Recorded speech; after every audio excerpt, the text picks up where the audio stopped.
ಈಗ ಇದೇ ಏಪ್ರಿಲ್ ತಿಂಗಳಲ್ಲಿ ಅಕ್ಷಯ ತೃತೀಯ ಹಬ್ಬ ಆದರೆ ಇರ್ತಕ್ಕಂಥದ್ದು.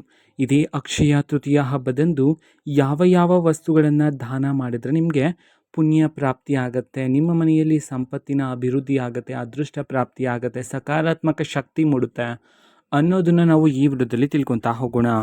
ವಿಡಿಯೋವನ್ನು ಸ್ಟಾರ್ಟ್ ಮಾಡ್ತೀನಿ. ಅದಕ್ಕಿಂತ ಮೊದಲು ನೀವಿನ್ನೂ ನಮ್ಮ ಚಾನಲ್ಗೆ ಸಬ್ಸ್ಕ್ರೈಬ್ ಮಾಡದೇ ಇದ್ರೆ ಈ ಕೂಡಲೇ ಚಾನಲ್ಗೆ ಸಬ್ಸ್ಕ್ರೈಬ್ ಮಾಡ್ಕೊಳ್ಳಿ ಮತ್ತು ಲೈಕ್ ಮಾಡಿ. ಸೊ ಈಗ ನಾವು ಇನ್ಫಾರ್ಮೇಷನನ್ನು ತಿಳ್ಕೊತಾ ಹೋಗೋಣ. ಹೌದು, ಇದೇ ಅಕ್ಷಯ ತೃತೀಯ ಹಬ್ಬದಂದು ನಾನು ಹೇಳ್ತಕ್ಕಂತಹ ಈ ವಸ್ತುಗಳನ್ನು ನೀವು ಹಬ್ಬದ ದಿನದಂದು ದಾನ ಮಾಡಿದ್ರೆ ಮನೆಯಲ್ಲಿ ಸಂಪತ್ತಿನ ಅಭಿವೃದ್ಧಿ ಆಗುತ್ತೆ, ಅದೃಷ್ಟ ಪ್ರಾಪ್ತಿ ಆಗುತ್ತೆ ಅಂತ ಹೇಳಿ ಪುರಾಣಗಳಲ್ಲಿ ತಿಳಿಸಿರ್ತಕ್ಕಂಥದ್ದು. ಹಾಗಿದ್ರೆ ಯಾವ ವಸ್ತುಗಳನ್ನು ದಾನ ಮಾಡಬೇಕು ಅನ್ನೋದನ್ನು ತಿಳ್ಕೊಳೋದಾದ್ರೆ, ಸೊ ಮೊದಲಿಗೆ ಮಣ್ಣಿನ ಮಡಿಕೆಯಲ್ಲಿ ಉದಕ ದಾನವನ್ನು ಮಾಡಿದ್ರೆ ನಿಮಗೆ ಅದೃಷ್ಟ ಪ್ರಾಪ್ತಿ ಆಗುತ್ತೆ ಅಂತ ಹೇಳಿ ತಿಳಿಸಿರ್ತಕ್ಕಂಥದ್ದು. ಅದೇ ರೀತಿ ಪಾದರಕ್ಷಕಗಳು, ಅದೇ ರೀತಿ ಕೊಡೆ, ಛತ್ರಿಯನ್ನು ಸಹ ನೀವು ದಾನವನ್ನು ಮಾಡ್ಬೋದಾಗಿರುತ್ತೆ ಇದೇ ಹಬ್ಬದ ದಿನದಂದು. ನಂತರ ಅನ್ನದಾನವನ್ನು ಮಾಡಬೇಕಾಗಿರುತ್ತೆ.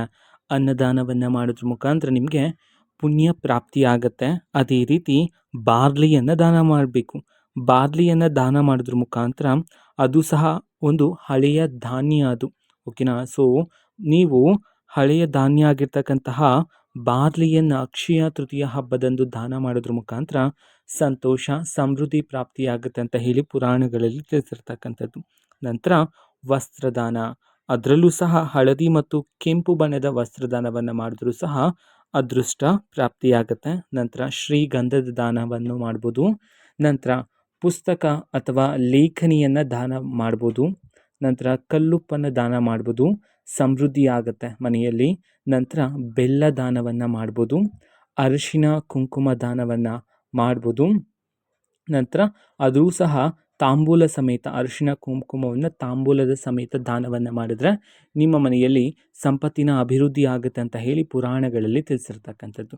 ಸೊ ಇದು ಅಕ್ಷಯ ತೃತೀಯ ಹಬ್ಬದಂದು ನೀವು ದಾನ ಮಾಡಬೇಕಂತಿದ್ರೆ ಈ ವಸ್ತುಗಳನ್ನು ನೀವು ದಾನ ಮಾಡಿದ್ರೆ ಅಭಿವೃದ್ಧಿ ಆಗುತ್ತೆ, ಮನೆಯಲ್ಲಿ ಸಂತೋಷ ಸಮೃದ್ಧಿ ನೆಲೆಸುತ್ತೆ ಅಂತ ಹೇಳಿ ಪುರಾಣಗಳಲ್ಲಿ ತಿಳಿಸಿರ್ತಕ್ಕಂಥದ್ದು. ಇದು ಇವತ್ತಿನ ಒಂದು ವಿಡಿಯೋ. ಇದೇ ರೀತಿ ಇನ್ನು ಹಲವಾರು ಯೋಜನೆಗಳಿಗೆ ಸಂಬಂಧಪಟ್ಟಂತೆ ಮಾಹಿತಿಯನ್ನು ನಮ್ಮ ಚಾನಲಲ್ಲಿ ತಿಳಿಸ್ತಿರ್ತೀವಿ. ಅದಕ್ಕೋಸ್ಕರ ಚಾನಲ್ಗೆ ಸಬ್ಸ್ಕ್ರೈಬ್ ಮಾಡ್ಕೊಳ್ಳಿ. ಮತ್ತೀಗ ನಾವು ಫೇಸ್ಬುಕ್ಕಲ್ಲೂ ಸಹ ಈಗ ವಿಡಿಯೋಸ್ಗಳನ್ನು ಅಪ್ಲೋಡ್ ಮಾಡ್ತಿದ್ದೀವಿ. ಫೇಸ್ಬುಕ್ ಚಾನಲ್ ಲಿಂಕನ್ನು ಡಿಸ್ಕ್ರಿಪ್ಷನ್ ಬಾಕ್ಸಲ್ಲಿ ಕೊಟ್ಟಿರ್ತೀನಿ, ಕ್ಲಿಕ್ ಮಾಡಿಬಿಟ್ಟು ಫಾಲೋ ಮಾಡಿ, ಓಕೆನಾ. So thank you, bye.